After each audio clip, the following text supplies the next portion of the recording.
Pues primero, muchas gracias por estar aquí con nosotros. La intención de este espacio, como les mencionaba yo en el evento de inauguración, la intención de algunos espacios que hemos creado en esta reunión, uno fue ayer en el Foro de Voz, que ustedes gentilmente nos acompañaron en el Salón C de este bello auditorio, y ahora tenemos hemos pensado en un formato, en un panel en el que participen la sociedad para la sociedad. Entonces, siendo un poco congruentes con nuestro, digamos, mensaje de la sociedad para la sociedad, nos pareció interesante el poder empezar a convocar a sociedades filiales. En esta ocasión, bueno, fue un poco más por invitación y platicado, y la gente que quería estar, pues está nuestro presidente de la filial de Nuevo León, el presidente de la sociedad de Hidalgo, presidente de la sociedad de Nayarit y un socio destacado de la Sociedad Veracruzana de Salud Pública. Y la idea es como hacer una especie de TED Talk, le llaman en inglés, como esta especie de pláticas rápidas de pues, colocación de temas libres que quieran poner en la agenda y discutirlos muy rápidamente. Son presentaciones muy breves de 10 minutos, les he pedido a mis compañeros que sean, para poder pasar un tema de discusión. Yo me voy a ahorrar un poquito la semblanza, si me permiten, me disculpan, porque la semblanza, qué mejor que decir que son miembros de una sociedad filial y de la Sociedad Mexicana de Salud Pública. Creo que ya con eso sale sobrando lo demás. Entonces me voy a permitir presentar a cada uno de los que nos hacen favor de acompañar. Está por supuesto con nosotros el doctor Rafael Hernández, que es el presidente de la Sociedad Nuevo-Leonesa de Salud Pública, que además es el anfitrión de esta reunión. Me hubiera gustado verlo más seguido, ya le dije ayer, pero bueno, aquí está con nosotros. También está con nosotros, nos hace favor de acompañar el doctor Juan Francisco Martínez, que es el presidente de la Sociedad del Colegio Hidalguense de Salud Pública, que nos hace favor también de acompañar. Está el doctor Juan Fernando López Flores, presidente de la Sociedad Nayarita de Salud Pública, y creo que trae malas intenciones en esta reunión, hay que tener cuidado con él. Y el doctor Beno de Keiser, que también es miembro de la Sociedad Veracruzana de Salud Pública. Paso rápidamente por cuestiones de tiempo y les ruego me disculpen que no hubo ni siquiera receso, pero me parecía importante poderle agilizar el programa para concluir temprano el día de hoy en nuestra sesión. Y sin más preámbulo le cedo la palabra. ¿Cuál es la modalidad un poco? Vamos a tener unas presentaciones de 10 minutos cada uno de mis compañeros. Mariana me va a hacer favor de colocarles por ahí una tarjetita respetuosa diciéndole le faltan 2 minutos. Entiendo que es poco 10 minutos para decir lo que tienen que decir, pero para hacerlo más ágil les van a poner una tarjetita por ahí de 2 minutos que les queden, y después de las 4 presentaciones, si les parece, abrimos una sesión rápida de preguntas y comentarios, respuestas. Le pediría sin más preámbulo al doctor Rafael Hernández Flores, presidente de la Sociedad Nuevo-Leonesa, que nos haga favor de presentar métodos moleculares en tuberculosis. Gracias, Rafa.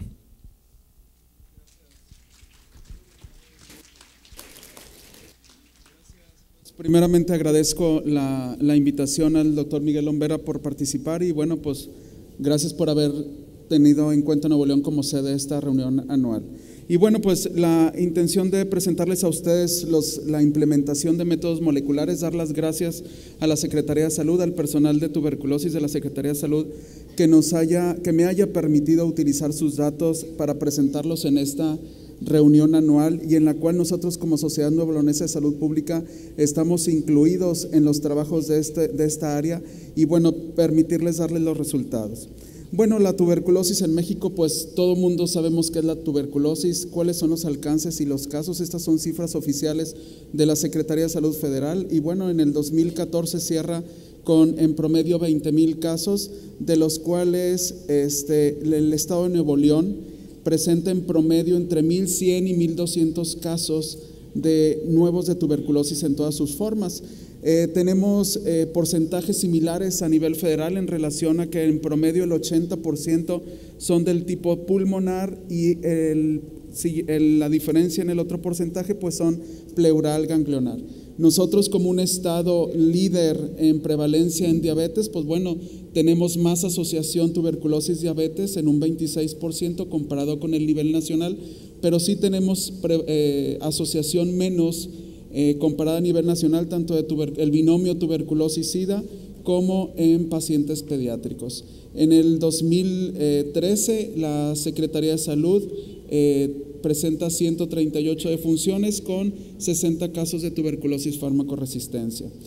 Cifras también oficiales de la Secretaría de Salud, del 2010 al 2015, ubica al Estado de Nuevo León como el primer lugar, un mal primer lugar en casos de tuberculosis fármaco-resistencia. Por eso fue que el gobierno del Estado, la Secretaría de Salud, buscó implementar nuevos métodos para poder abatir las cadenas de transmisión en estos fármacos resistentes. Y bueno, se implementó un proyecto, la intención era implementar el uso de métodos moleculares en el Programa Estatal de Tuberculosis para diagnóstico temprano de resistencias y por lo tanto evaluar su costo-efectividad. Y bueno, para un tratamiento adecuado y oportuno, cortar cadenas de transmisión, prevenir generación de cepas XDR y el control de la infección.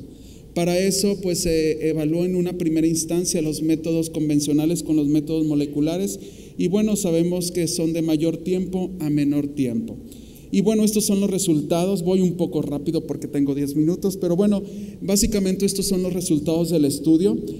Para utilizar el GeneXpert, que es un método molecular que identifica primeramente si la persona tiene tuberculosis y en segundo si es resistente a rifampicina, pues, y por el costo de estos métodos moleculares se optó que solamente se estudiaran aquellos casos con baciloscopía positiva. Y bueno, de los 320 casos de baciloscopía positiva, se identificaron en dos grupos, nuevos casos que nunca habían recibido tratamiento y los previamente tratados. Y bueno, de ahí tenemos en esta tabla de 320 casos de baciloscopía positiva, 159 nunca habían recibido un tratamiento para tuberculosis y bueno, ahí sabemos que la literatura reporta en promedio un 3% de resistencia primaria y nosotros con nuestro proyecto aquí en el Estado de Nuevo León junto con la Secretaría de Salud pues estamos identificando un 11%. Y bueno, en los pacientes previamente tratados la resistencia a rifampicina se está en el casi 34%. En un comparativo del GeneXpert método molecular con el MIGIT, que es el método convencional, pues estamos identificando en el GeneXpert que la sensibilidad está en un 77% comparado con un 67.8% en los métodos convencionales. Lo mismo incremento similar está en la resistencia a rifampicina y bueno, en relación a la especificidad, el GeneXpert está en un 22.7%, similar al 28% de los métodos convencionales. Después de nosotros hacerle un GeneXpert y que nos salga positivo, comparamos con otro método molecular que es el Genotype, en el cual nos da resistencia a otros fármacos. En este momento les especifico que de los 22 positivos a baciloscopía y al GeneXpert se les procesó el Genotype, de los cuales 9 nuevos casos que no habían recibido tratamiento, 7 salieron por ahí resistentes a otras drogas, por lo que de estos 7 tenemos 2 monoresistentes a isoniazida, 1 a rifampicina, un MDR, 2 pre-XDR y un XDR. Entonces, en esta tabla, pues el objetivo del estudio era comparar los costos asociados al diagnóstico convencional con los métodos moleculares y cuantificar y comparar los beneficios de ambos métodos. En esta tabla especifico lo que estamos haciendo actualmente de acuerdo a la norma oficial mexicana, desde la identificación de un sintomático respiratorio hasta la evolución. Se le da el DOT-VAL, le vemos la evolución a los 2, 4 y 6 meses. Si es buena, continúa tratamiento. Si es mala, se le realiza cultivo y drogosensibilidad de primera línea. Si sale resistente, se dictamina por el COLFAR estatal, se aprueba por el GANAFAR y se envía el medicamento. Este proceso puede tardar en promedio hasta 10 meses. Y si la persona llega a ser resistente a los de primera línea, bueno, la evolución es mala y se le da la segunda línea y que puede tardar 8 meses. Entonces, por el método convencional, hasta que el paciente se diagnostica drogo resistente, hasta que recibe su tratamiento de segunda línea, puede tardar hasta 18 meses. Con el método moleculares estamos reduciendo los tiempos a casi en promedio 4 semanas, o sea, un mes, 18 meses comparado con un mes. Y bueno, aquí tenemos el estudio, pues identificó los sintomáticos respiratorios, se les hizo a la par de una vez el cultivo y la drogosensibilidad de primera línea. Si el paciente, y con la baciloscopía positiva se le hacía el GeneXpert, si salía, el resultado es inmediato. Si se sale resistente, pues identificamos a través del genotype los de segunda línea. Y bueno, el promedio tarda de 18 meses con métodos moleculares a solamente un mes. Y bueno, aquí está la descripción de los grupos, tanto de control como el experimental. El experimental es el de los métodos moleculares. Y bueno, ya todo el proceso ya lo expliqué en relación a los tiempos. Y bueno, los costos, aquí estoy especificando los costos por los métodos convencionales. En promedio, el primo cultivo y la drogosensibilidad tiene un costo en promedio de 4,800 pesos. Los métodos moleculares, el GeneXpert, 2,500, y si emigra al otro método molecular que es el Genotype para multidrogoresistencia, son 1,246 pesos. Si sumamos los dos métodos moleculares comparado con el método convencional, pues es un poco más barato.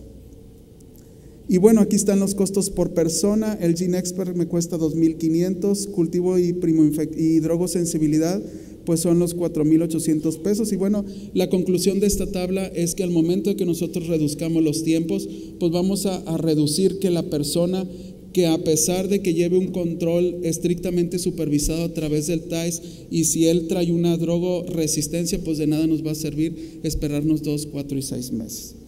Y bueno, pues la implementación de métodos moleculares en el programa de tuberculosis desde el punto de vista epidemiológico, pues es una herramienta de vigilancia que permitirá estimar periódicamente la frecuencia de resistencia en muestras de pacientes nuevos que nunca habían sido tratados.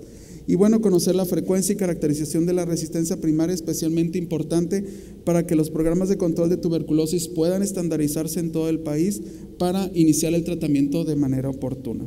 Y bueno, estas son las recomendaciones que nos da la OPS en relación al uso de métodos convencionales. Está muy familiarizado y bueno, sabemos que en este estudio, y asimismo lo implementó ya la Secretaría de Salud aquí del Estado de Nuevo León, el uso de los métodos moleculares para los casos probables de tuberculosis, y estamos seguros que vamos a reducir tiempos en el diagnóstico, vamos a iniciar de manera oportuna tratamiento a pacientes farmacoresistentes con farmacoresistencia primaria para así lograr disminuir las cadenas de transmisión. Muchas gracias.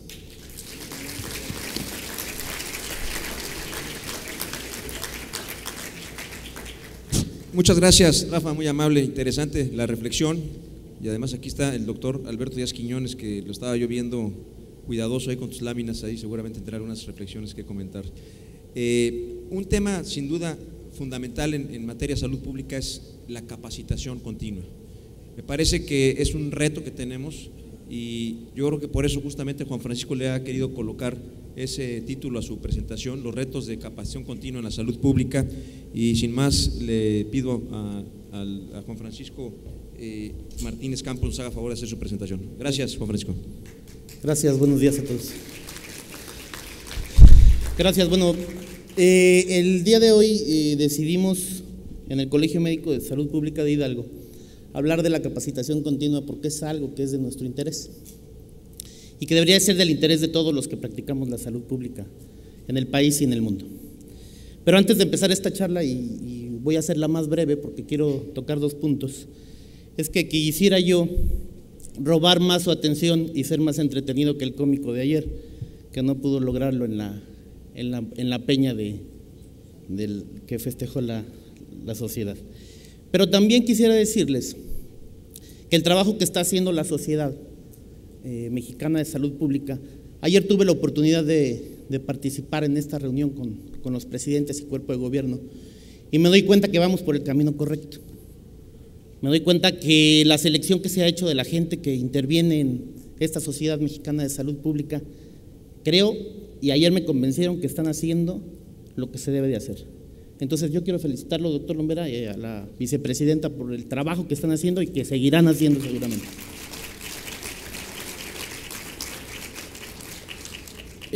Partiremos del hecho de que necesitamos todos los días tener conocimientos nuevos. Y entonces, si nosotros hacemos una reflexión de qué es la teoría del conocimiento, tenemos que pensar que la teoría está basada en la idea que para adquirir conocimiento inicias con la contemplación, con la observación, observar lo que se hace bien, lo que a la práctica está bien hecho.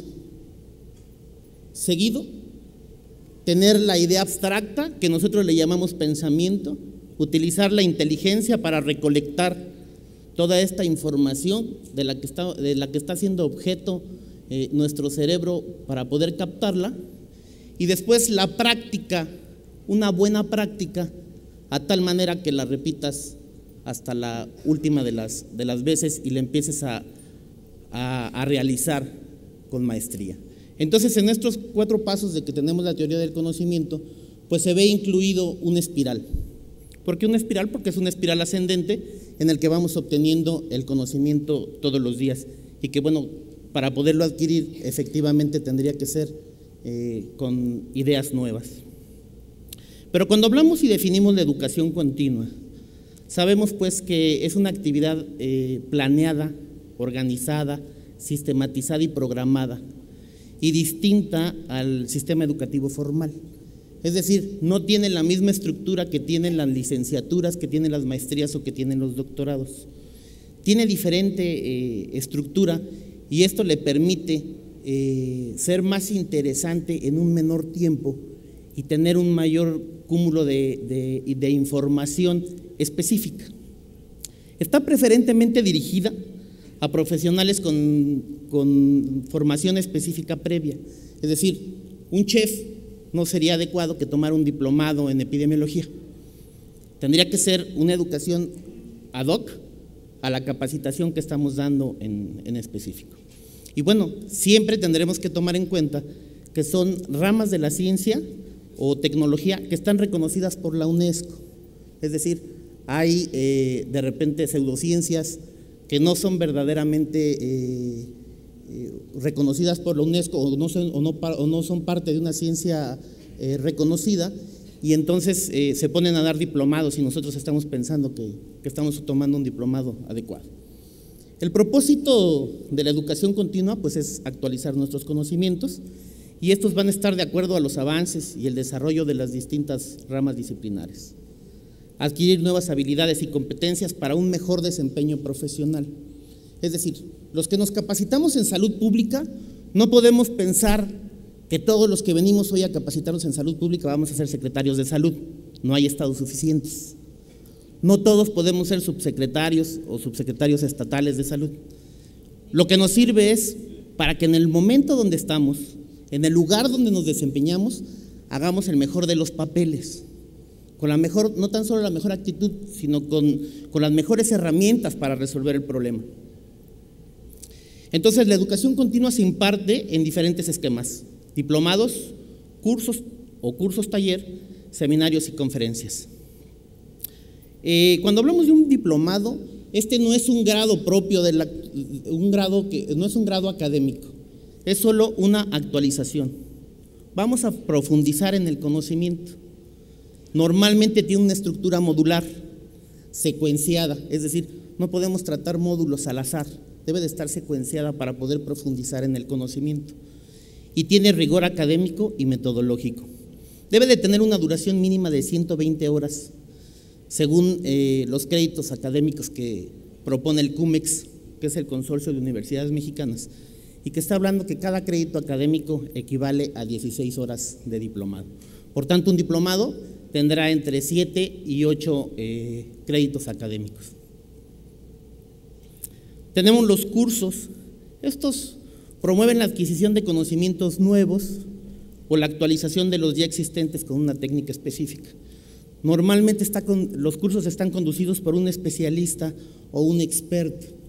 Un curso no puede estar dado por personas que tienen un menor nivel académico que las personas que lo están tomando.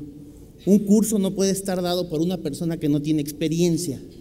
Es decir, un pasante de servicio social no nos puede dar un curso de vigilancia epidemiológica. Entonces, ahí suena lógico. Tenemos cuando menos 20 horas de duración y puede tener la característica en su estructura de ser un curso teórico, práctico o la dicotomía de teórico-práctico, y esto tiene mayor valor curricular. Un crédito en los cursos equivale a 16 horas, según los créditos ADCA.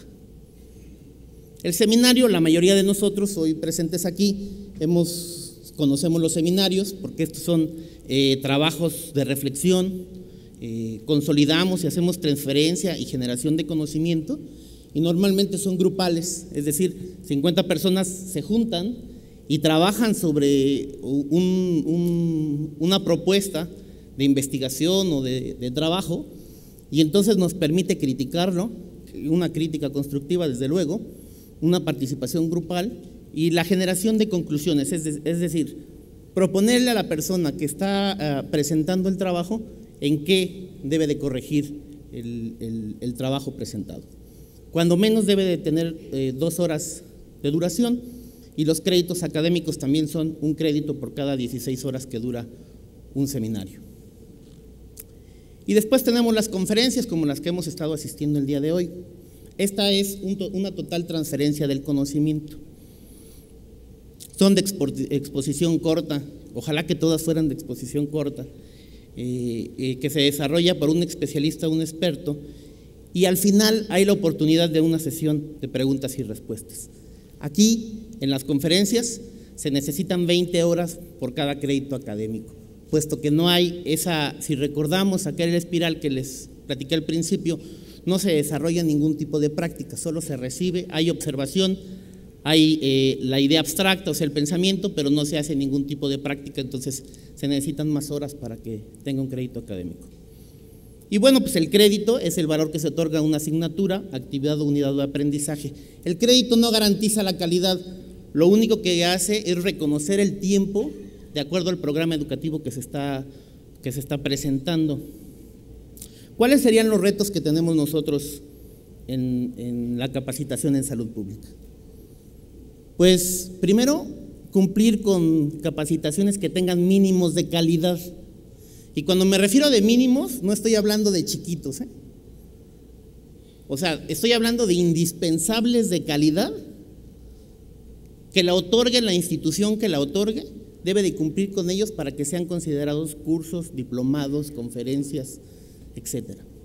Y pueden ser otorgadas por instituciones educativas, como ya bien se hace, de representación gremial, como somos en el caso de los colegios médicos, o de asociación profesional, como el caso de las asociaciones y sociedades de salud pública. Pero estos estándares deben de estar especificados por una norma nacional. Es ahí, presidente, donde creo que la Sociedad Mexicana de Salud Pública puede dar los estándares mínimos de calidad para la capacitación en salud pública en el país. Creo que es una necesidad donde todos, universidades, organizaciones civiles y la sociedad, nos pongamos de acuerdo para poder llevarla a cabo adecuadamente. Un lenguaje común que permita reconocer las actividades académicas, es decir, homologarnos en todo lo que tiene que ver con las horas y los créditos que tenemos que otorgar. Y algo muy importante, calidad y credibilidad en la capacitación a distancia. Nunca se ha tenido credibilidad suficiente en los cursos por correspondencia. Difícilmente se cree que los cursos en internet tengan la misma validez, y caemos en un error, porque hay los mecanismos y los candados para que la educación a distancia sea un éxito, pero lo tenemos que garantizar tanto los proveedores del servicio del curso como la gente que se capacita. Es decir, si nosotros queremos hacer trampa desde que tomamos el curso, ya estamos rompiendo con la calidad. Y si el que está otorgando el curso lo hace muy sencillo para que todo el mundo lo compre, también estamos rompiendo con la calidad. Nosotros, sin duda alguna, estamos convencidos de que la educación continua en salud pública es una necesidad de todos, para todos e indispensable. Gracias, buenos días.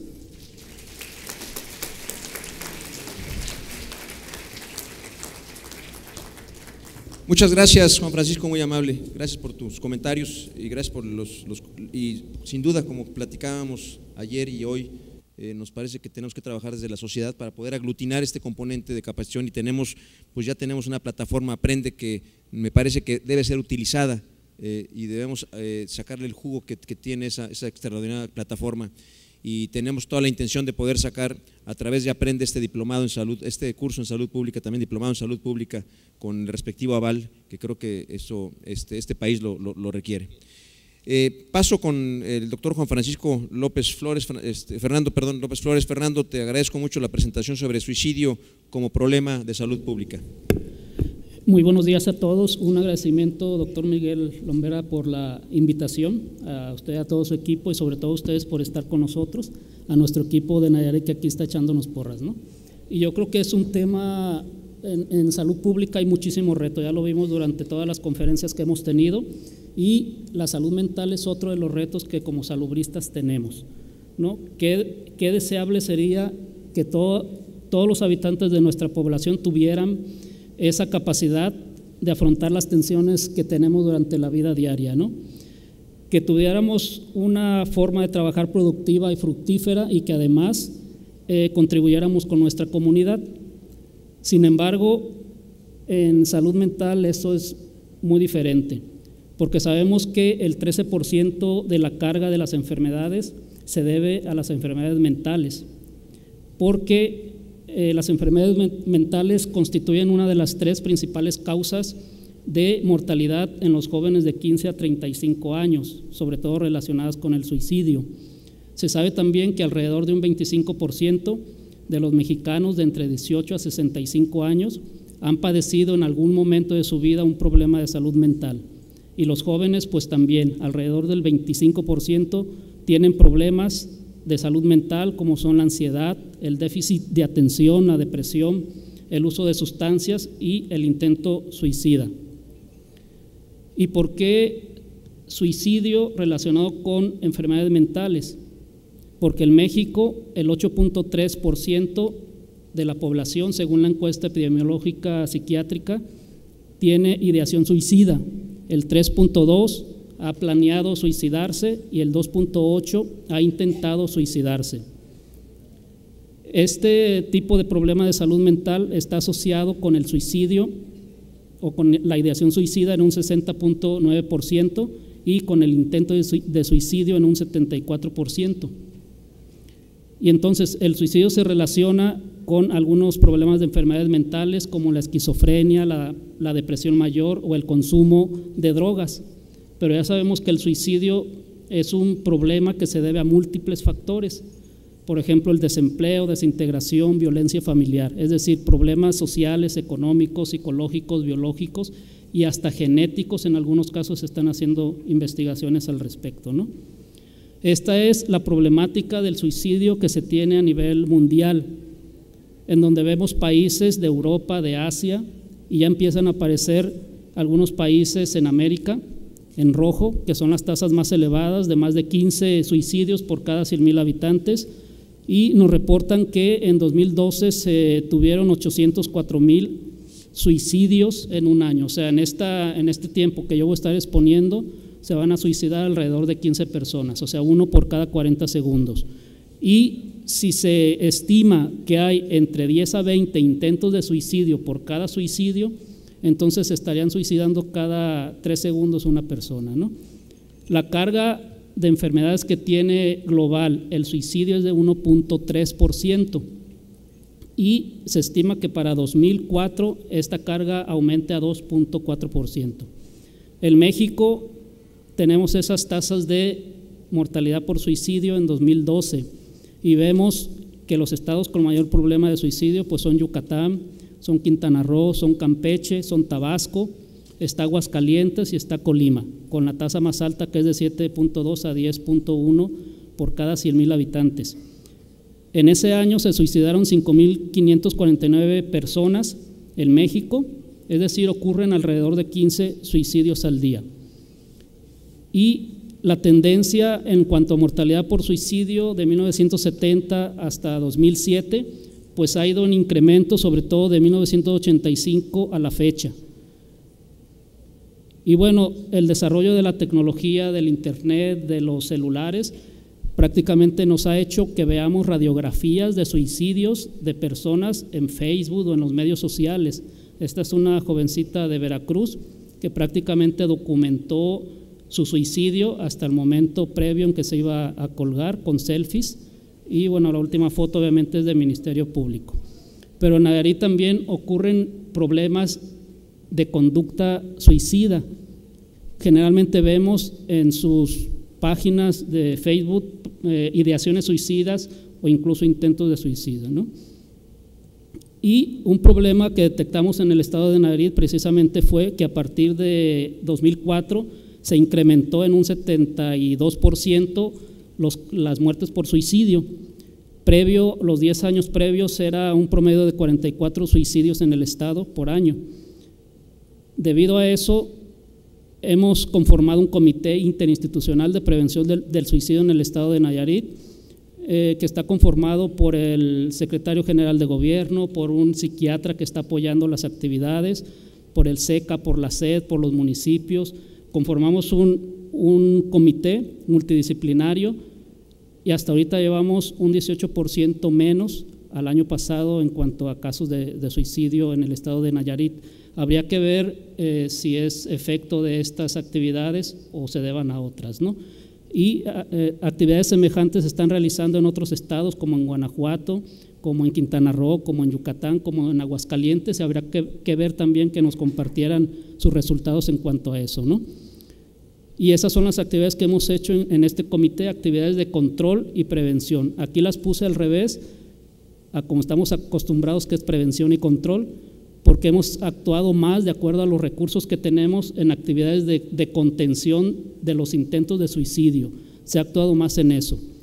Sin embargo, no es suficiente. En México tenemos un programa de acción específico de salud mental que se diseñó para llevarlo a cabo de 2013 a 2018, en donde contiene ciertas estrategias, líneas de acción, metas, y promueven sobre todo la participación del personal de salud y de la sociedad civil, y se basa en un modelo llamado Modelo Miguel Hidalgo de Atención en Salud Mental, el cual tiene sobre todo como principales estrategias a desarrollar el fortalecimiento a la promoción de la salud mental y atención sobre todo comunitaria, hospitalización de estancia corta y servicios de rehabilitación psicosocial y de reinserción social. Es lo que busca este modelo Miguel Hidalgo.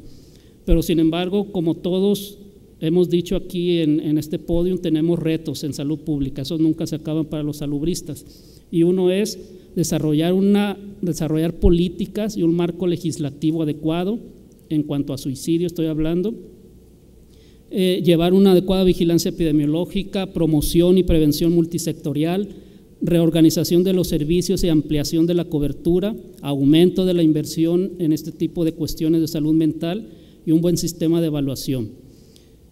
El primer reto, que es fortalecer las políticas y el marco legislativo, lo refiero porque solamente tenemos en el área de la salud mental estos políticas, documentos, programas o normas oficiales que ustedes ven en su pantalla. El programa específico que ya les hablaba, tenemos un programa específico en casos de desastre, tenemos la Ley General de Salud, en donde hay un capítulo donde nos habla como prioridad la salud mental. Tenemos la norma oficial mexicana 025 de 1994, que tiene como objetivo sobre todo regular la atención de los pacientes con problemas de salud mental en los hospitales psiquiátricos para defensa de sus derechos humanos y la conformación del Consejo Nacional de Salud Mental. Vigilancia epidemiológica. No tenemos en el reporte semanal, por ejemplo, de enfermedades nuevas, un registro de la morbilidad de esa gama de problemas del suicidio, como son la ideación suicida, la planeación suicida o el mismo intento de suicidio, ¿no? Tenemos la mortalidad, por supuesto, que se registra comúnmente. Reto 3, promoción y prevención multisectorial. En medidas de preventiva yo creo que es el fuerte en este tema del suicidio, las medidas preventivas y promover o fortalecer la promoción de la salud. Y hay diferentes ámbitos que se recomiendan a nivel internacional, en la atención primaria, en los médicos generales, las instituciones educativas, los consejeros, en el trabajo, en el grupo de sobrevivientes, en las cárceles, capacitar a los policías y los bomberos y los medios de comunicación. Primer nivel de atención yo creo que es básico para empezar a capacitar al personal. Incluso en el modelo Miguel Hidalgo se recomienda que los médicos generales y los que están en primer nivel de atención tengan capacitación básica en psiquiatría y se pueda llegar hasta allá los medicamentos que se utilizan para problemas de salud mental. En instituciones educativas es muy importante la participación de los maestros en cuanto al diagnóstico y la canalización de esos niños, de esos muchachos, hacia un área especializada de salud mental. Sobre todo, tomar en cuenta el problema que está acrecentándose, que es la intimidación y la violencia, o el llamado bullying, ¿no?, en las escuelas. En el trabajo tendríamos que empezar a hacer algo, a cambiar la organización o rediseñar la organización para prevenir los problemas de salud mental, sobre todo el estrés que nos ocasiona a veces el ámbito laboral. Indispensable por ser uno de los primeros personajes que atienden a los intentos de suicidio, sobre todo cuando hay relación con alguna sustancia o arma, los policías y los socorristas, en el sentido de desarrollar habilidades para abordar adecuadamente los intentos de suicidio y que canalicen o acompañen hasta un centro u hospital a esa persona que intentó suicidarse. Y algo muy importante, los medios de comunicación.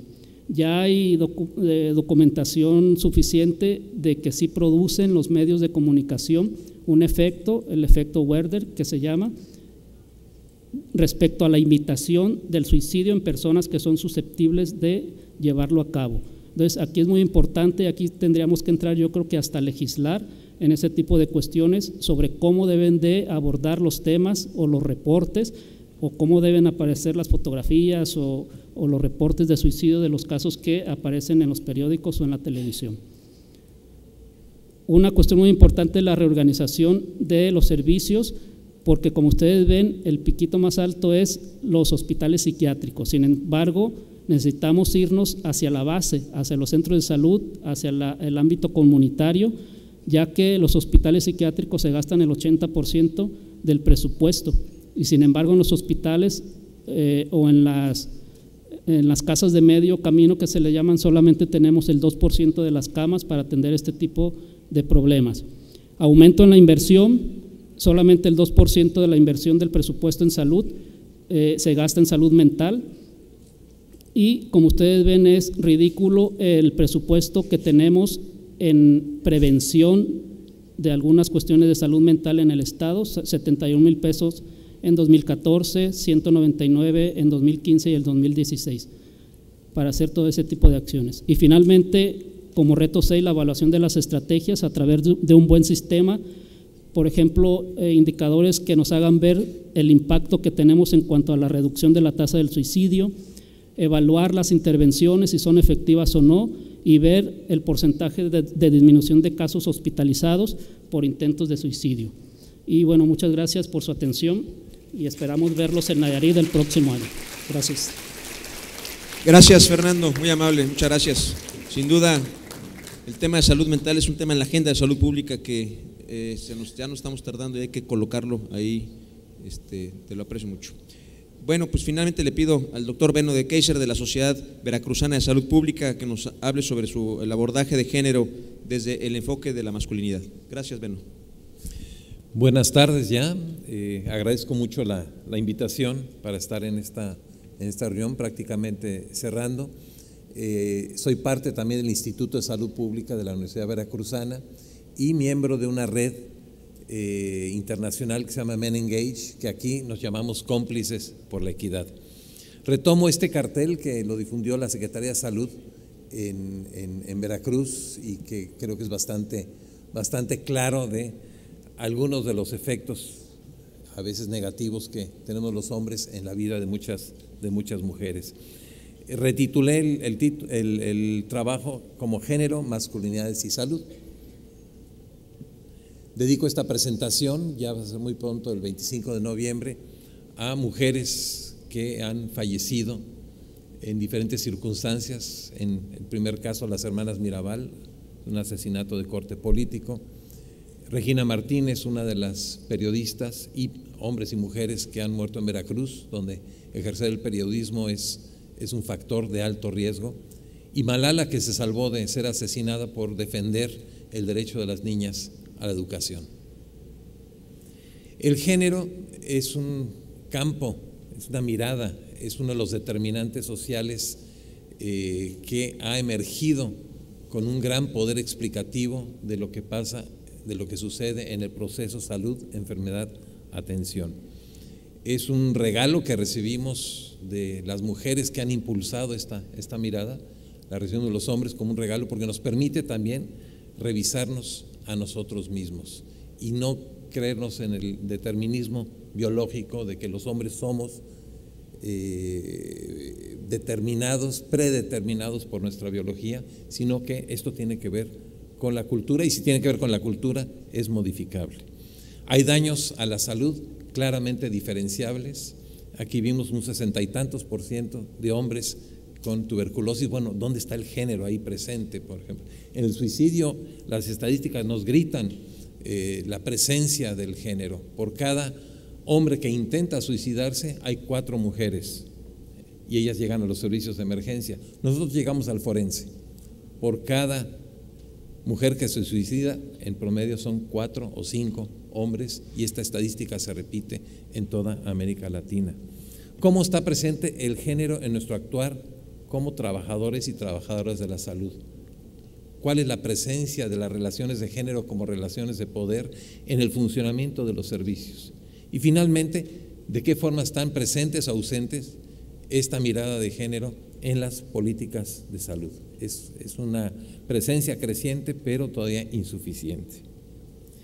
Sexo y género. Nacemos con un sexo, pero la lectura que hace la sociedad, empezando por la familia, incluso desde que se hace el ultrasonido. Yo ahorita estoy por ser abuelo pronto, y la primera pregunta es no cómo está mi hija, sino qué va a ser, ¿sí? Niño o niña. Todavía le damos un peso enorme al qué va a ser, ¿sí? Va a ser un ser humano, en primer lugar, de sexo masculino o femenino. Entonces esa lectura de género, esa asignación de género, los juguetes con los que nos vamos socializando, las relaciones que observamos entre papá y mamá, entre el director masculino y las maestras en la escuela, eso va determinando también una autopercepción y una forma de relacionarnos culturalmente que sigue muy, muy presente.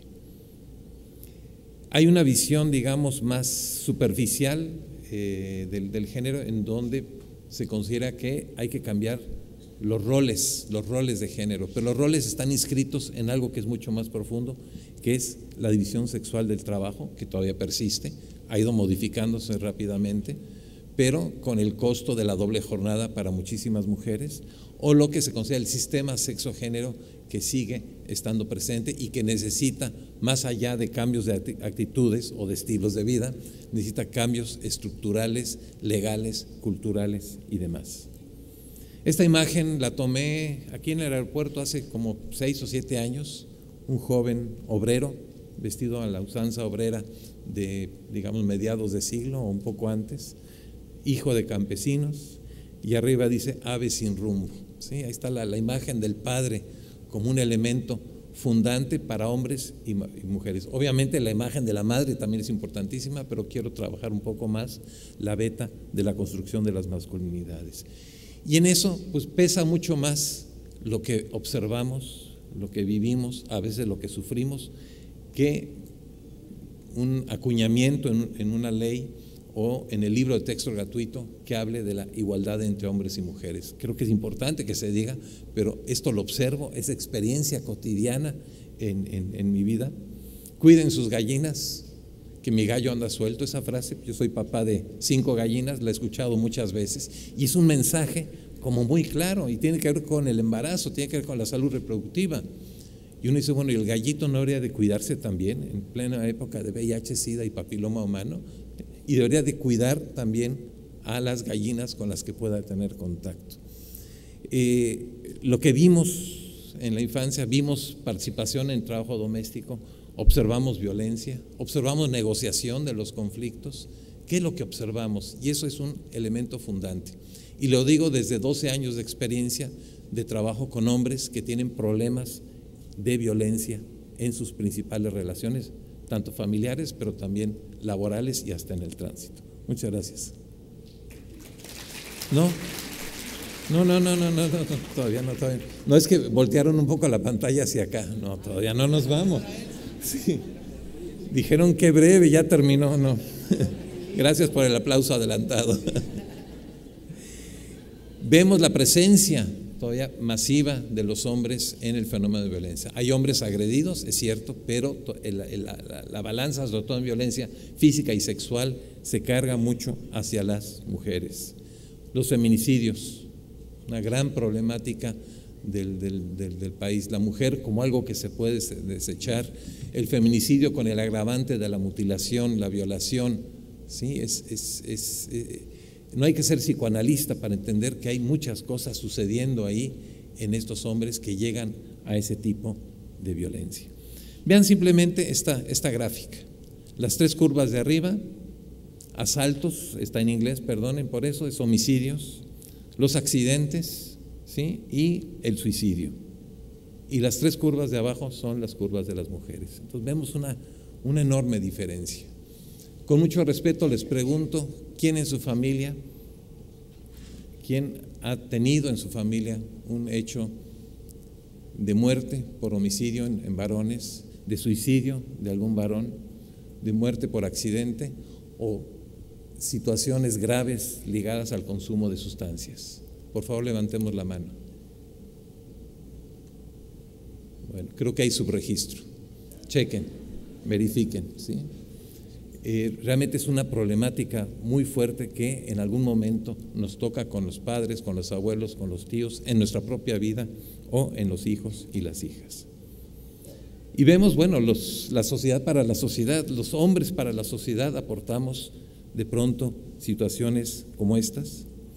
Estamos como nunca ante una violencia con una cara muy masculina, toda esta cuestión del narco, todo el atractivo que está teniendo para jóvenes que no tienen acceso a educación y trabajo. ¿Qué significa? ¿Qué nos está diciendo de lo que estamos dejando de hacer con los niños y con los hombres jóvenes?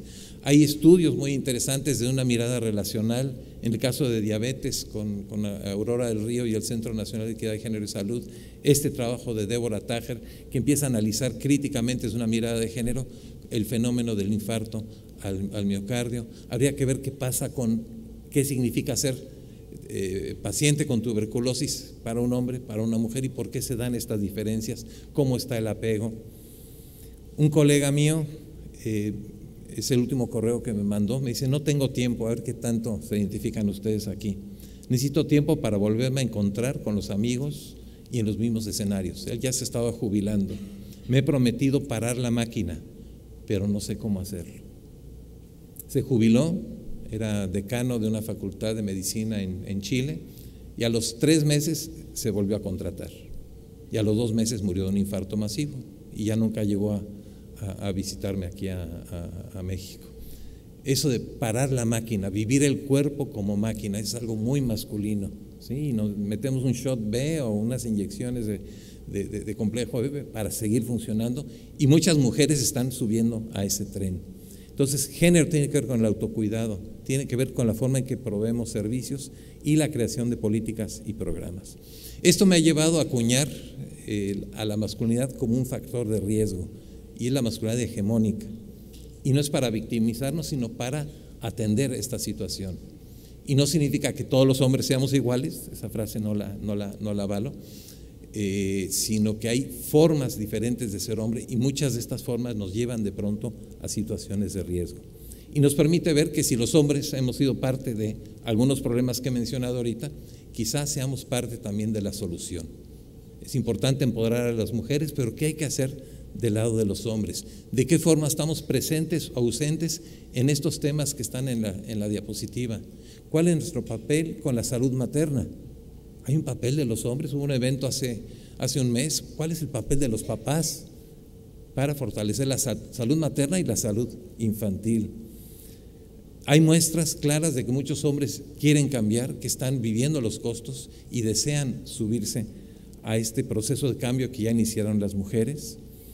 Viví la experiencia fuertemente en Costa Rica, donde cada semana se trabaja con 600 hombres que por diferentes razones llegan a buscar ayuda, a atender su malestar, un malestar que se expresa muchas veces en violencia. Y esto implica empezar a trabajar río arriba. Quienes son regiomontanos reconocerán esa imagen, ¿sí? Cuando iba a llegar el potrillo y realmente el río Catarina no lo permitió. Necesitamos ir hacia arriba. En salud pública y en medicina estamos atendiendo muchas veces, tratando de prevenir la muerte, los daños, y poco tiempo nos queda de mirar hacia la salud. Y sabemos poco y no se investiga la parte de la salud. ¿Quiénes son los hombres y mujeres que nunca han usado del tabaco? ¿Quiénes son los que no violentan en sus relaciones y que mantienen una relación de relativa equidad? La generación de látex, los que siempre han tenido relaciones sexuales, son pocos en porcentaje, pero son miles que siempre han tenido relaciones sexuales con condón. Los sacarinos, aquí le habla uno también, un sacarino, los que endulzan pero ya no engordan, los que se han hecho la vasectomía. ¿Quiénes son esos hombres? ¿Sí? O los pistolas sin bala, les dicen en Coahuila. ¿Quiénes son los que cuidan su salud? Hay un estudiante que está terminando su tesis en el instituto y se apegó a esto, dijo, me interesa, voy a estudiar los hombres saludables. Y la primera pregunta, ¿y dónde están? En la universidad, ¿cómo los ubico? ¿Cómo ubico a los hombres saludables? ¿Quiénes son los que arriban a una vejez exitosa? Y esto tiene que ver con salud mental, en sentido positivo, no psiquiatría, sino salud mental.